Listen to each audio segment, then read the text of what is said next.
Welcome to a new planetary and seismic update. We look at the SGI graph from the previous time frame and we see the high planetary peak. I discussed this all in the previous updates in detail, but just a quick recap here. Planetary alignments here on the 20th, actually from the 16th to the 19th was extremely critical. We had a 7.4 right there. The moon in a conjunction with Jupiter on the 22nd, followed by Earth, Venus, Uranus in an alignment on the 24th. And that was the start of some critical planetary geometry, most notably Venus in the right angle with Earth and Mars, and also Mercury, Mars, Saturn in an alignment early on the 26th. And if we look at the seismic activity that we had so far, convergence, or let's say temporal clustering of stronger earthquakes, the 7.4 on the 20th, followed by stronger earthquakes here, mid to high 5 on the 21st. Following the conjunction with Jupiter, the lunar conjunction, there was a 5.8 notable earthquake at Crete, and that happened also at the time that Earth was in alignment with Venus and Uranus. We are used to stronger earthquakes in Crete or near Crete, like in the 6 magnitude range. This was a 5.8, followed by numerous aftershocks. But keep in mind that this is also a subduction zone capable of producing much larger earthquakes. And this is because the Africa plate pushes against the Eurasia plate, or in this particular case here, the Hellenic arc. This is the Aegean plate. Keep that in mind.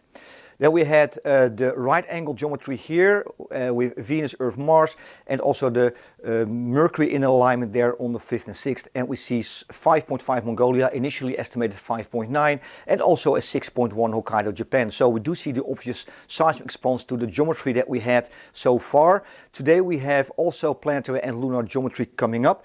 Like I said, Mercury, Venus, Jupiter, that's happening today. Mercury and Venus are both involved, but more importantly, it's going to be followed by lunar conjunctions, Moon, Earth, Neptune, Moon, that's today, tomorrow Moon, Earth, Saturn, and also Moon, Earth, Mars, there's also tomorrow. So if you look at what's going to happen in the coming time frame up until 8 May, we see the lunar conjunctions here, also with Mercury on the 30th. This is a notable lunar geometry, and we are probably going to see this burst of stronger earthquakes, temporal clustering. You haven't seen much of those mid to high 5 magnitude earthquakes in the previous time frame, so there's definitely the potential there. Most likely tomorrow on the 29th and on the 30th. Then we're going to have a full moon on the 1st of May, and that will be followed by significant lunar geometry here. This is a powerful convergence. Let's have a look at the solar system. This is not to be underestimated. This is what we had, we're going to have today and tomorrow. I'm sorry here. So this is the lunar geometry that I'm talking about. We're going to have, this is on the 3rd of May, a tight convergence, an opposition with the moon here and Uranus. That's where it starts. And we're going to have semi-right angle geometry, 135 degrees, both with Mars and with Jupiter almost at the same time. There's only a few hours in between. This is a very tight and powerful convergence of lunar geometry. A day later, the moon will also align with Venus. But most significantly is the opposition with Uranus, 135 degrees is Mars and Jupiter. And as a result, we could see a pretty strong seismic response like the mid or high 6 magnitude. And that could be on the 4th or the 5th of May. Around the 4th here, be on extra alert for potential stronger seismic activity, because that convergence of lunar geometry here, that is powerful and it's pretty critical. Then we're going to have a huge convergence of planetary geometry around the 5th, most notably with Mercury. These are the red peaks, but there is also significant planetary geometry. Venus, semi-right angle geometry, especially here with Mercury and Neptune, 45 degrees. Also with Mercury and Saturn, also 45 degrees.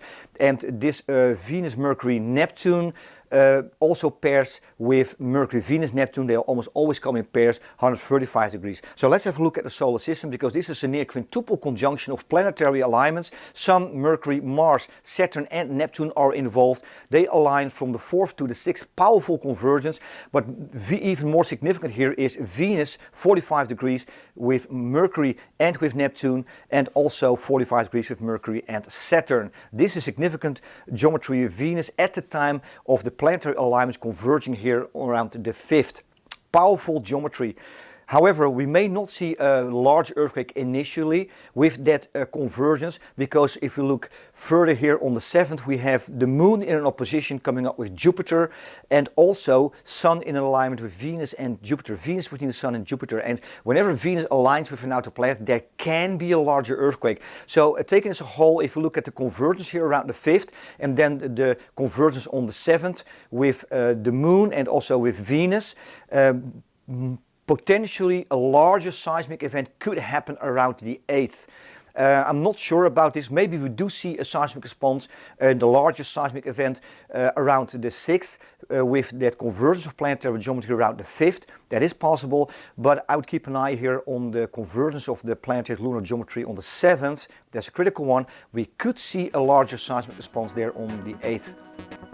So this is what we're going to have in the coming time frame up until 8 May. Check out the updates on the website and also in our social media.